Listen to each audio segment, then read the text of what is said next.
Hello, today I am going to show you how to create a quiz in a Google Classroom setting. So first what you're going to want to do is you're going to want to select the class that you are wanting to create a quiz in. I'm going to go with English 1, just one of my classes. And once you've selected the class, you are going to click on the Classwork tab above and wait for it to load. And then we are going to select Create. When you select create, this is where you go in your Google Classroom to create whatever type of post you're wanting to make, whether it's an assignment, a quiz assignment, a question, a material, or reuse one of your old posts, or you can even create a topic here. But today we are going to be focusing on creating a quiz assignment.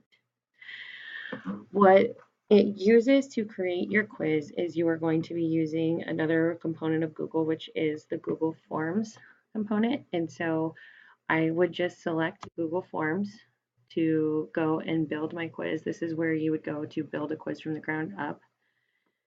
And the first thing that I always do is I come over here and I want to customize my theme a little bit. You don't want to just leave it the way that it automatically updates it for you.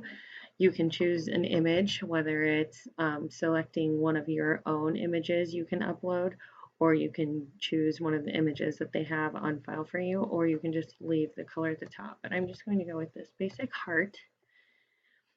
And then you select your theme color, and it gives you different types of colors. It automatically generates colors that'll go with the picture that you selected, or you can choose your own. But I'm just going to go with the purple and for the background. And this is also where you customize your font.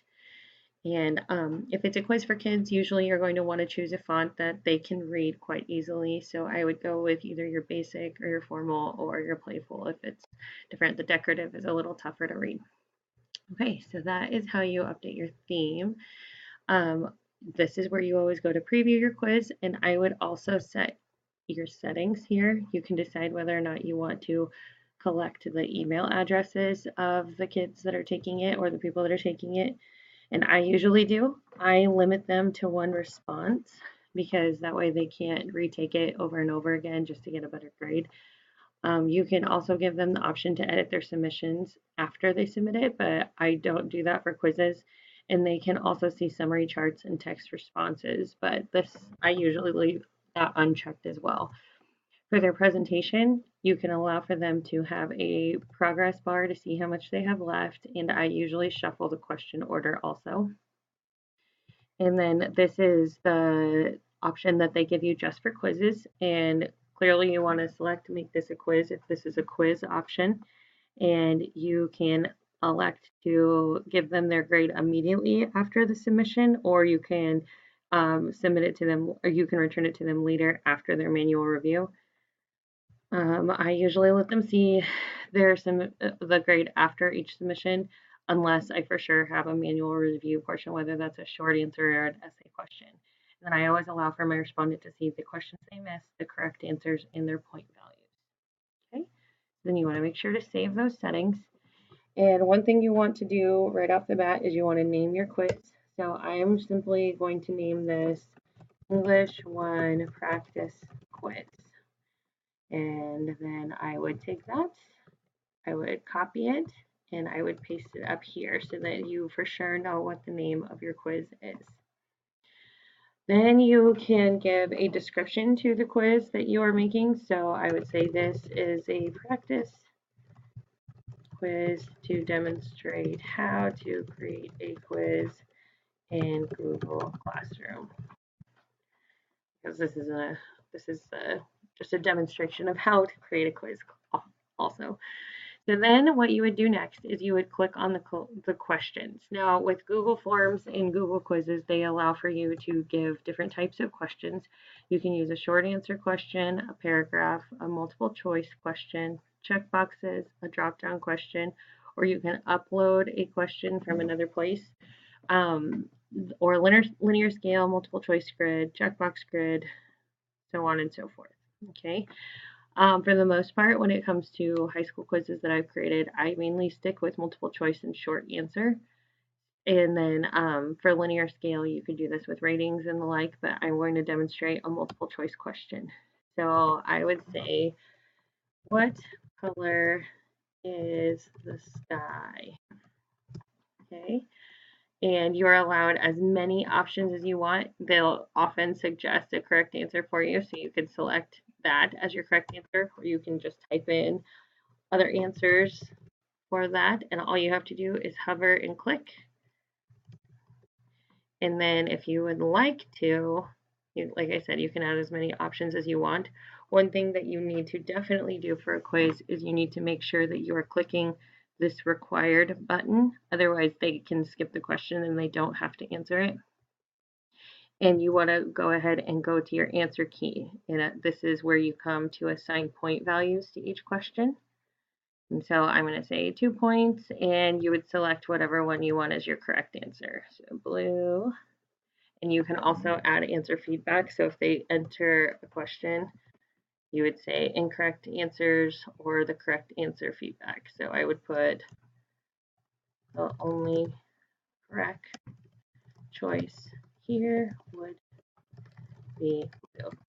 And the cool thing is you can also embed a link so that they could go and read about why the correct choice would be blue, or a YouTube video also to further demonstrate why it was a correct answer. Okay, and you want to make sure that you have those saved.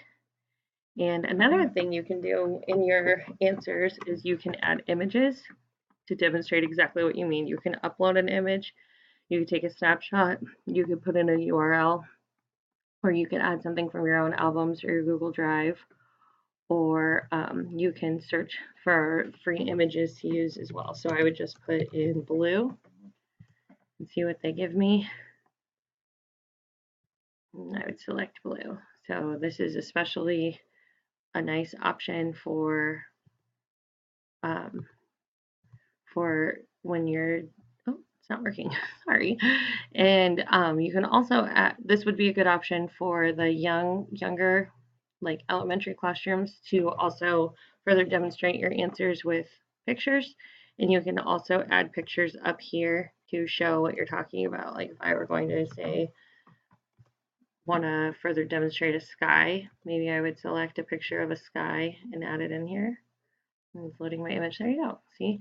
And you don't have to leave it that same size. You're able to click on the image and then resize it so it doesn't dominate your whole question. And go on in those measures. Do that. You could always add a title or description above anything.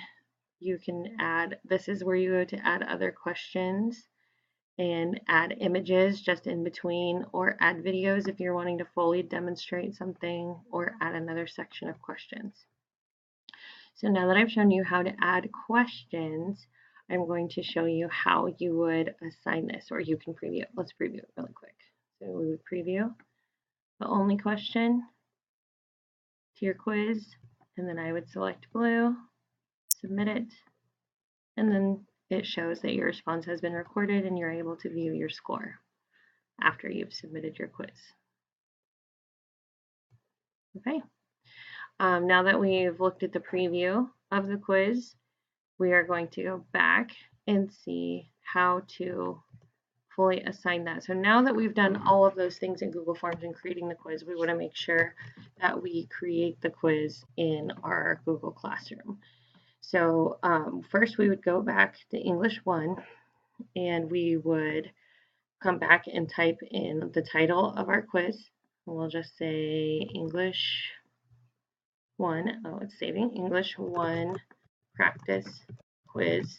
Then you can leave instructions. Use the Google form to complete your quiz. Okay.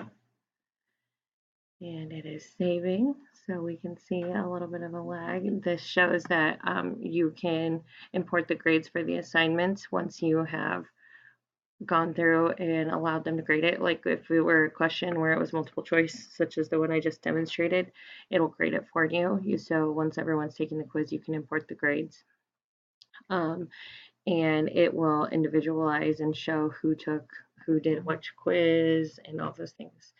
This is where you go to assign the point value for each of your quizzes. You can choose to have an ungraded quiz or you can give it a number of points.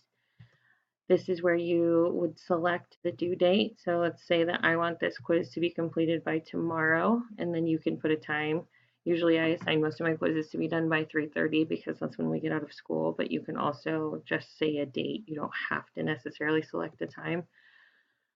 Um, Another thing that you can do is assign it to one of your topics that you have created already. Or you don't have to select a topic and then it would be right at the top of your class or classwork stream. Okay, and so I'm ready to create this quiz. One thing that I want to do is show you that you can either assign it immediately or you can schedule the quiz. If you choose to schedule the quiz, that means that it won't pop up until usually when the kids are walking in the room so that they can't complete the quiz before they come in or anything like that. And I'm not going to schedule it right now. You can also add an attachment. If you have a Word doc or another document you would want to attach, you can add something from your Google Drive to it. If you had another Google form you wanted to add, and you could add a YouTube video, or you can embed a web link in here. So this was just a quick tutorial on how to show you how to create a quiz using Google Forms in your Google Classroom. So thank you for watching.